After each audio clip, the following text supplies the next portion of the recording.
శ్రీమాత్రే నమ. జయ గురు దత్తాత్రేయ నమ. ఈ వీడియోలో మనం వృశ్చిక రాశి వారికి సెప్టెంబర్ నెల మాస ఫలితాలు పరిశీలించినప్పుడు ఈ రాశి వారికి ఈ నెల ప్రారంభంలో సెప్టెంబర్ 13 వరకు 11వ స్థానంలో కుజగ్రహ సంచారం.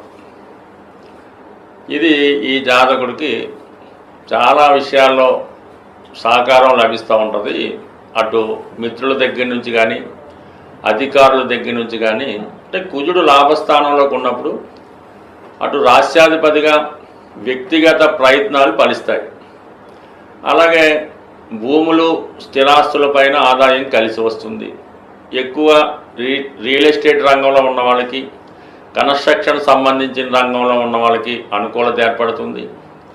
ఇది ఎక్కువగా ఈ పోలీస్ డిపార్ట్మెంటు, ఎక్సైజు, సిబిసిఐడి లాంటి వృత్తుల్లో ఉన్న వాళ్ళకి వారి వృత్తుల్లో చాలా నైపుణ్యంగా ప్రదర్శిస్తూ ఉంటారు. అలాగే వృత్తిలో ప్రమోషను, అధికార హోదా రావడం జరుగుతూ ఉంటుంది. అలాగే కొత్త ఉద్యోగ ప్రయత్నాలు చేస్తున్న వారికి ఉద్యోగ ప్రయత్నాలు కూడా ఫలిస్తాయి. ఎందుకంటే కుజుడు వృశ్చిక రాశి వారికి షష్టాధిపతిగా లాభస్థానంలో ఉండడం వలన దీర్ఘకాలికంగా ఉన్నటువంటి కోర్టు సమస్యలు, ఆర్థిక సమస్యల నుంచి బయటపడతారు. చిన్న చిన్న ఆస్తి పంపకాలు కానీ, అన్నదమ్ముల విభేదాలు కానీ, భార్యాభర్తల చికాకులు కానీ తొలగే అవకాశం ఉంది. అయితే ఈ కుజుడు పైన శని యొక్క దృష్టి పడుతుంది. ఈ కారణం వల్ల ఏంటంటే చేసే ప్రయత్నం ఎంత గట్టి ప్రయత్నం చేసినా చివరిలో ఎవరో ఒకళ్ళు వచ్చి ఏదో ఇబ్బంది పెట్టడం, పొల్లయ్యడం లాంటిది ఆఫ్ చేస్తూ ఉంటారు. దాని నుంచి బయటపడాలంటే మనం ఇంకా కుజగ్రహాన్ని స్ట్రెంత్ పెంచుకోవడం, శనిగ్రహాన్ని ప్రసన్నం చేసుకోవడం జరగాలి. అప్పుడు మనకి మన పని సులువు అవుతూ ఉంటుంది. అంటే ఏదైనా మనకి ఒక పని చేసి పెట్టే స్థానంలో ఒక వ్యక్తి ఉన్నప్పుడు ఆ వ్యక్తికి మనం ఏదైనా ప్రసన్నం చేసుకొని ఆయన్ని మంచి చేసుకుంటే కామన్గా ఆ ఫలితాన్ని మనకి ఇవ్వడం జరుగుతూ ఉంటుంది. అయితే మనకు వచ్చిన ఫలితాన్ని ఇంకోటి అడ్డుకుంటూ ఉంటాడు. ఆ అడ్డుకునేవాడిని కూడా ఏదో విధంగా సంతృప్తి పరచవలసి ఉంటుంది. వాడికి సంబంధం లేకపోయినా అడ్డు తగులుతూ ఉంటాడు. ఏదో ఇల్లు కట్టుకున్నా ఉందనుకోండి, ఆ రోడ్డు మీద ఏదో మట్టి వేసుకెళ్తే ఆ రోడ్డు అప్పుడు పోయేవాడు అనేది సొంత ఆస్తిలాగా ఇబ్బంది పెడుతుంటాడు. ఈ విధంగా శని యొక్క దృష్టి నుంచి పడాలంటే అటు వాళ్ళని వీళ్ళని కూడా ప్రసన్నం చేసుకుంటేనే ఈ యొక్క కార్యక్రమాలు నెరవేరడం జరుగుతూ ఉంటుంది. బట్ ఏదైనా పని జరగడం పక్క, చిన్న చిన్న సమస్యలు ఉంటే దాన్ని సరి చేసుకొని ముందుకెళ్తే 100% అవుతుంది. ఎవడు అడ్డు తగిలేడు కంటే మనం మానేస్తే మానేక్కర్లేదు, గట్టిగా ప్రయత్నం చేయడం, ఆ సమస్యను సక్సెస్ చేసుకోవడం జరుగుతుంది. సెప్టెంబర్ 13 తర్వాత 12వ స్థానంలోకి కుజగ్రహం మారడం జరుగుతుంది. అప్పుడు ఖచ్చితంగా భూముల మీద, స్థిరాస్తుల మీద పెట్టుబడి పెడతారు. రుణాలు తీర్చే ప్రయత్నం ఫలిస్తూ ఉంటుంది. అలాగే వ్యక్తిగత అవసరాలకి ధనం ఖర్చు అవుతూ ఉంటుంది. మొత్తం మీద ఏదన్నా ఒక 15 రోజులు ఆదాయం వస్తుంది, మళ్ళీ 15 రోజులు ఖర్చు అవుతుంది. దీని అంతటికీ కూడా భూములు, స్థిరాస్తులు, ఇల్లు, అన్నదమ్ములు, అలాగే ఉద్యోగం, వ్యాపారం ఇవన్నీ కూడా కలిసి ఉంటాయి. కాబట్టి ఓవరాల్గా రాష్ట్రాది ఫలితం ఇది. అయితే మొదటి 15 రోజులు శని దృష్టి కుజుడి మీద ఉండడం వల్ల ప్రయత్నం కష్టమవుతుంటుంది. దాని తర్వాత పెద్దగా ఇబ్బంది లేదు, ఆటోమేటిక్గా అంతా సక్సెస్ చేసుకోవచ్చు. ఇక మనకి ఈ నెల 17 వరకు కూడా రవి దశమ స్థానంలో దిగ్బలుడై ఉంటాడు. 100% వృత్తిలో చాలా నిర్మోహనంగా ఉంటారు. ఎంత గొప్పవాడిని ఎదిరించి పని సాధించుకుంటారు. బుధుడితో కలిసి ఉండడం వల్ల ఉద్యోగంలో మారడం కానీ, ప్రమోషన్ కానీ, ట్రాన్స్ఫర్ కానీ వచ్చే అవకాశం ఉంది. అంటే ఇక్కడ అష్టమాధిపతి దశమంలో ఉంటూ మరి రవితో కలిసి ఉన్నాడు. కంపల్సరీగా ఈ ఉద్యోగస్తులకి మార్పు వస్తుంది. అలాగే వ్యక్తిగత వృత్తిలో ఉన్న వాళ్ళు కూడా అనుకోకుండా కొన్ని మార్పులు వారి వృత్తి వ్యవహారాల్లో చేసుకోవడం జరుగుతూ ఉంటుంది. బట్ ఏదైనా హోదా, స్టేటస్ కంపల్సరీగా పెరుగుతుంది. అక్కడ కేతు గ్రహం ఉండడం వల్ల కొంచెం సందిగ్ధత వస్తూ ఉంటుంది. ఇది కంటిన్యూ చేద్దామా, మానేద్దామా, వచ్చిన ప్రమోషన్ ఒప్పుకుందామా వద్దా, ఈ ప్రయత్నాలు పక్కన పెట్టి వచ్చిన అవకాశాన్ని వదులుచుకుంటే మంచిది. బట్ ఏదైనా సెప్టెంబర్ 17 దాకా రవి దశమలో దిగ్బలుడై ఉండడం వల్ల చాలా సమర్థవంతంగా, కాన్ఫిడెన్స్గా ఉంటారు. సెప్టెంబర్ 17 తర్వాత 11వ స్థానంలోకి వస్తాడు రవి. అది ఇంకా అనుకూలంగా ఉంటుంది. వృత్తిలో కంపల్సరీగా ఆగిపోయిన ఫలితాలు నెరవేరుతాయి. వృత్తిలో ప్రమోషన్ వస్తుంది, పెద్దవారి సహకారం లభిస్తుంది. అటు తండ్రి గారు కానీ, మీ పిల్లలు కానీ మీకు ఏదో విధంగా చేదోడు వాదోడుగా ఉండి మిమ్మల్ని అభివృద్ధి పరిచే ప్రయత్నం కంపల్సరీగా చేస్తూ ఉంటారు. అయితే ఓవరాల్గా మనకి ఈ ఫాస్ట్గా ప్రయాణించే గ్రహాలు చాలా వరకు ఈ వృశ్చిక రాశి వారికి ఫేవర్గా ఉన్నాయి. అలాగే మనకి సెప్టెంబర్ 14వ తారీఖు వరకు కూడా ఈ శుక్రుడు భాగ్యస్థానంలో ఉంటాడు. భాగ్యస్థానంలో శుక్రుడు అంటే ఒక విధంగా సప్తమాధిపతి భాగ్యస్థితి, వ్యయాధిపతి భాగ్యస్థితి. కంపల్సరీగా మీ జీవిత భాగస్వామికి దూర ప్రాంతంలో ఉద్యోగం కానీ అవకాశాలు కానీ రావడం జరుగుతుంటుంది. ఏదైనా వివాహ ప్రయత్నాలు చేస్తున్న వారికి ఏదైనా దూర ప్రాంతంలో ఉద్యోగం చేస్తున్నటువంటి అమ్మాయి లభించే అవకాశం ఉంది. బట్ ఏదైనా ఈ సమయంలో మీకు వివాహం తర్వాత మీకు భాగ్యోదయం అవుతుంది, మీ అదృష్టం మారుతుంది.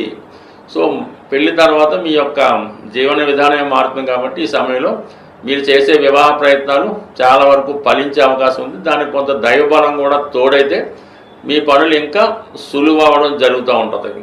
అదే మనకి సెప్టెంబర్ 14 తర్వాత శుక్రుడు దశమ స్థానంలోకి వస్తాడు. ఈ దశమ స్థానంలో ఉన్నటువంటి కేతువుతో కలగడం వల్ల ఫైనాన్షియల్గా చాలా స్ట్రెస్ ఏర్పడుతుంది.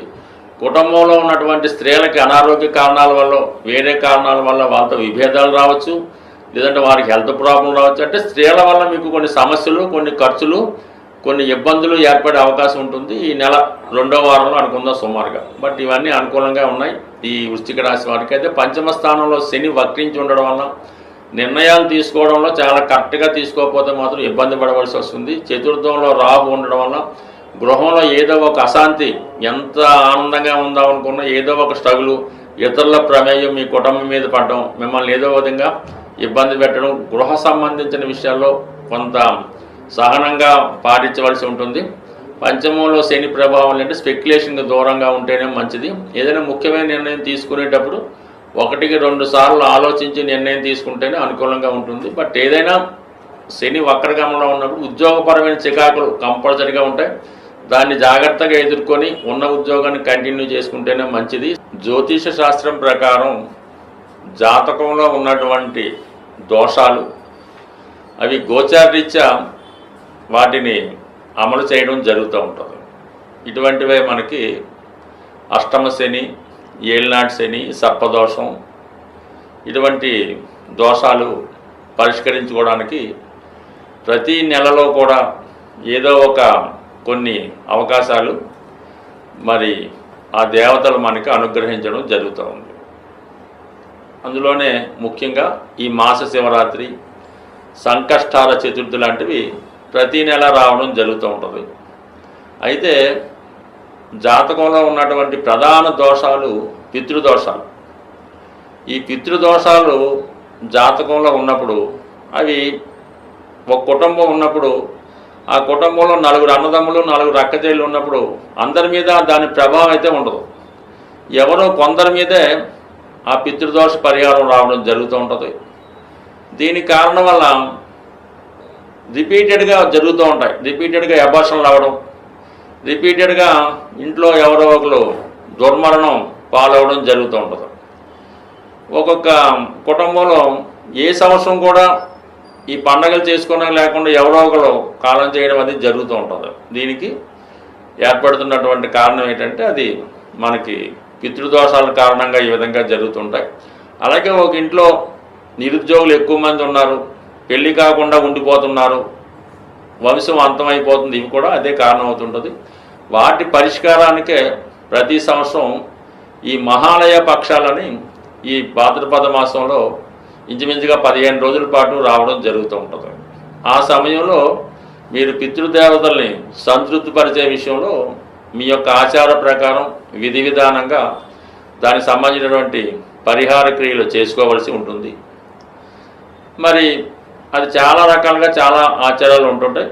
వెరీ సింపుల్గా చేసుకోవాలనుకుంటే గోవుకి సేవించడం, గోవుకి తగు విధంగా మరి ఆహారం సమర్పించడం లాంటివి చేసుకోవడం కానీ, లేదంటే ఎవరైతే మీ పెద్దలు ఏ వయసులో అయితే వాళ్ళు చనిపోవడం జరిగిందో ఆ వయసులో ఉన్న వాళ్ళని సెలెక్ట్ చేసుకుని వాళ్ళకి చక్కగా మంచి వస్త్రాలు అవి పెట్టి వారికి భోజనానికి అవి ఏర్పాటు చేసి కొంత బహుమతి రూపంలో ఇవ్వడం వల్ల కూడా ఆ పితృదోషాలు చాలా వరకు పరిష్కారం అవడం జరుగుతూ ఉంటుంది.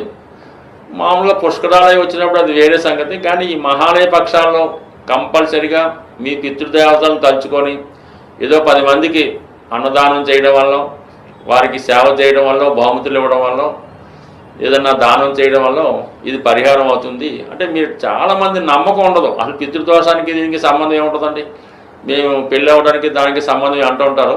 ఇది అనుభవించిన వాళ్ళకి తెలుస్తుంటుంది తప్ప మామూలుగా కవులు చెప్పేవాళ్ళకైతే కాదు.